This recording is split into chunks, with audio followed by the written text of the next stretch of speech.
We know that of course tomorrow is a very important game, not only for Persib Bandung, also for Makassar, because we are in top of the table, and 2 points is so little because we have 20 points more, no, for the Super League.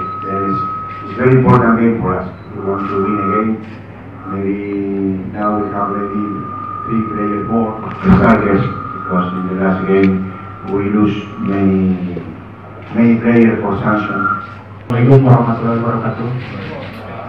Ya, tanggapan buat pertandingan besok, pertandingan sangat penting yang tadi ikut bilang juga, pertandingan besok sangat penting, ada pertandingan besar lawan PSM, dan saya pribadi besok kelihatan dengan target ikut bilang juga 3 poin dengan asa juara tetap terjaga, tapi kita berbeda 2 poin sama PSM, dan besok mudah-mudahan bisa hasil maksimal. Terima kasih.